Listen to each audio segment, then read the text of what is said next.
প্রিয় দর্শক, আসসালামু আলাইকুম সবাইকে। আমি ডক্টর খাদিজাতুল কোবরা কথা বলছি আমার ফেসবুক পেজ এবং ইউটিউব চ্যানেল থেকে। যে যেখান থেকেই দেখছেন না কেন, সবার জন্য একটা হেলথ টিপস নিয়ে চলে এসেছি। অনেকেরই ধারণা থাকে যে কোনো ঘা হলে, কাটা গেলে আমি যদি ভিটামিন সি জাতীয় খাবার খাই তাহলে আমার সেই ঘা পেকে যেতে পারে বা কাটা জায়গা পেকে যেতে পারে। এটা নিতান্তই একটা ভুল ধারণা। আপনি যদি কোনো ঘা হলে বা কেটে গেলে ভিটামিন সি জাতীয় খাবার, লেবু বা টক জাতীয় ফলমূল বেশি করে খান, তাহলে বরং আপনার ওই ঘা দ্রুত শুকাতে হেল্প করে।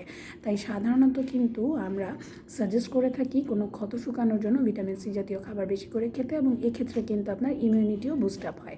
তাই যারাই এতদিন এই ভ্রান্ত ধারণায় ছিলেন তাদের জন্য আজকের আমার এই টিপসটি ছিল। আশা করছি এখান থেকে আপনারা অনেকেই হয়তো বা আপনাদের ধারণাটা ক্লিয়ার করতে পেরেছেন। আজকের ছোট্ট টিপসটি এ পর্যন্তই। সবাই ভালো থাকবেন, সুস্থ থাকবেন এবং অবশ্যই আমার পেজে লাইক ও ফলো দিবেন। ইউটিউব চ্যানেলটিকে সাবস্ক্রাইব করতে মোটেও ভুলবেন না। খোদা হাফেজ, আসসালামু আলাইকুম।